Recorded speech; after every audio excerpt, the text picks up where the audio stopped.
Bonjour, eh bien, je voudrais juste dire quelques mots sur un écrivain qui me semble très important de chez moi, Charles Ferdinand Ramu.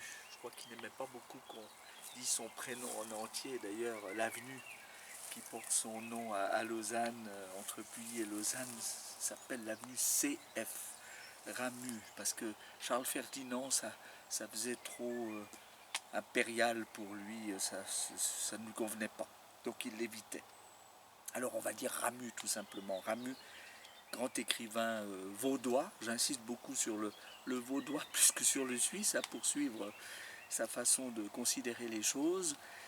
Né en 1878 à Lausanne, est mort à Puy en 1947. Alors, juste quelques considérations. Je ferai d'autres films certainement à son sujet, dans ses relations à la musique notamment, puisque tout ceci participe du travail que j'effectue en ce moment sur la musique en Suisse. Je voudrais simplement livrer quelques premières réflexions, constitueront une sorte de base de données à propos de la création artistique, de la pensée vaudoise, mais je dirais suisse, parce que je ne partage pas toutes les conceptions, tous les points de vue de Ramu, tant s'en faut, même si je l'admire beaucoup en tant qu'écrivain, je ne suis pas toujours convaincu par ce qu'il dit sur la Suisse et sur d'autres sujets, dont la musique d'ailleurs, pour laquelle il vouait une réelle affection. Alors tout d'abord, c'est vrai que c'est un très grand écrivain, vaudois en effet, dans le sens non pas régionaliste ou quelque chose d'étriqué, comme on peut avoir une certaine littérature un peu sentimentale, sinon niant. Non, Ramu a quelque chose d'universel, ça c'est certain. Mais il est vrai qu'il s'ancre dans la terre vaudoise, dans la mesure où il est vraiment associé au paysage, à l'atmosphère, à la condition paysanne, aux lacs, aux montagnes, et tout ce qui contribue à créer une véritable atmosphère. Et c'est vrai que tous ces romans montrent le problème qui était le sien en fait, d'une part l'attachement à la terre et d'autre part l'exil parisien, puisque en effet il a vécu à Paris.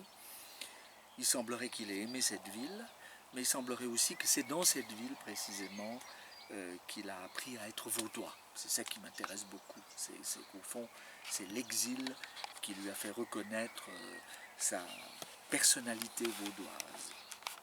Cette personnalité qui a fait que dans les années 1910, il a contribué à la création de ces fameux cahiers vaudois avec d'autres, et qui témoignait à ce moment-là d'une volonté de reprendre en profondeur ce qui constitue véritablement l'âme vaudoise. Alors pour ça, je voudrais juste signaler quelques travaux qui le concernent et qui reprennent cette idée d'âme vaudoise, un concept que je partage alors là complètement, qui est vraiment très bien expliqué dans ce très gros livre, qui n'est pas consacré qu'à Ramu d'ailleurs, mais qui est consacré à la Suisse romande en général, par un très grand penseur suisse, qui est, je dis qui est parce qu'il est toujours vivant bien que très âgé, Alfred Berchtold. Ça c'est un livre publié en 1964 chez Payot à Lausanne, donc qui est déjà un peu ancien, c'est vrai, mais qui est toujours d'actualité par rapport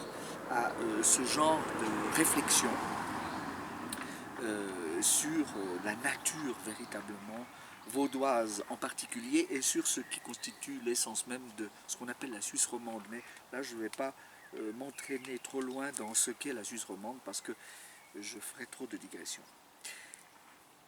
Avant que de parler des deux autres livres que j'ai ici, je voudrais quand même juste dire une chose que personne en général ne signale, parce que quand on fait des parallèles entre Ramu, la musique, ses rapports avec Stravinsky, que j'ai toujours trouvé très bizarre, mais enfin bon, ça c'est un autre sujet, son amour pour la peinture de Cézanne, etc., etc.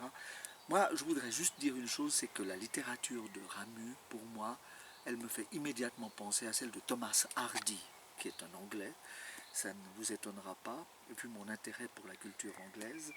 Et il est vrai que cette rugosité, cette âpreté, cette âme liée à la terre, à la notion de patrie, si vous voulez, au sens poétique du terme et non pas politique, eh bien c'est ce qui le relie à Thomas Hardy. Alors je ne sais pas du tout s'il connaissait Thomas Hardy d'ailleurs, mais pour moi, la littérature de Thomas Hardy et celle de Ramu, qui sont des littératures sans concession, sont très, très, très voisines, en profondeur, en chair aussi, en nature propre.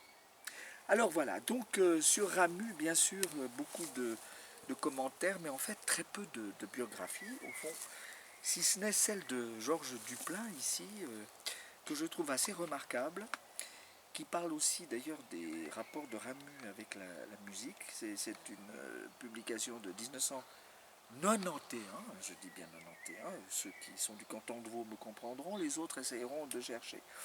Je ne traduirai pas. Et c'est publié aux éditions 24 heures à Lausanne. Voilà, alors ça, vraiment, c'est un chef-d'œuvre, je peux dire, parce qu'il a bien compris la complexité du personnage. Hein, parce que c'est vrai que Ramu a quelque chose de très secret, de très mystérieux, et au fond, on ne peut le saisir vraiment que lorsqu'on lit, par exemple, son fameux Aimé Pache, peintre vaudois, qui est en quelque sorte son autobiographie, je pense. Avec la vie de Samuel Bellet, je crois que plus encore même que La Grande Peur de la Montagne et d'Herborance, qui sont davantage connus, c'est une œuvre considérable que celle de Ramu.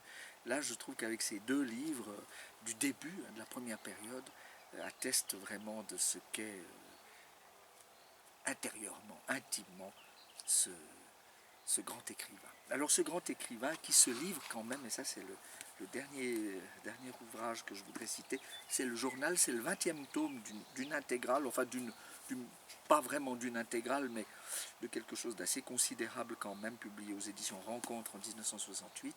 C'est le 20e et dernier tome consacré à son journal, qui est incomplet, mais qui là livre vraiment, avec sa correspondance, qui est aussi incomplète, enfin en matière de publication j'entends, qui livre aussi un tout petit peu du personnage. Mais là je le soupçonne, non pas de jouer la comédie, mais de se transformer quelque peu par rapport à sa nature profonde d'écrivain. Je crois qu'il est beaucoup plus authentique lorsqu'il écrit à travers ses personnages que lorsque il est presque obligé de dire des choses personnelles. Voilà, je crois que là il y a quelque chose oui, enfin, qui me laisse un peu pantois. Je ne suis pas toujours convaincu. Je ne dis pas que ce n'est pas authentique, mais je crois qu'il ne se livre pas vraiment complètement. Il ne se livre vraiment que dans sa littérature. C'est ce qui fait que on s'attache à ce personnage. Et puis, pour conclure, je dirais juste que, étant allé récemment à plusieurs reprises à Puilly, voir sa maison, qui n'est pas ouverte malheureusement, ça je voudrais lancer un appel éventuellement pour qu'on en fasse un musée, parce que là les autorités vaudoises devraient vraiment faire quelque chose, car il mériterait que l'on puisse le commémorer de façon intéressante et intellectuellement vivante. Eh bien, en allant sur ces hauteurs de Puilly, non loin du temple et de la fameuse maison Puyi-Erhan où on donne de très beaux concerts, eh bien, je suis toujours assez saisi parce que ce village est très charmant et en plus on est entouré par un paysage sublime. Cette notion du sublime, peut-être que les commentateurs de Ramu ne soulignent pas assez le concernant, mais c'est parce qu'ils n'ont pas assez vu les rapprochements entre Ramu et le monde anglophone et le monde shakespearien. Je crois qu'ils sont beaucoup trop attachés à ces relations avec la France qui sont, je pense, beaucoup plus compliquées qu'on ne l'a dit. Voilà. Eh bien, pour aujourd'hui, je crois que j'ai déjà pas mal raconté sur lui. J'y reviendrai, soyez-en certains, car il le mérite et je dois aussi réfléchir encore, parce que c'est une énigme que ce Ramu. Voilà, à bientôt, hein, bien sûr.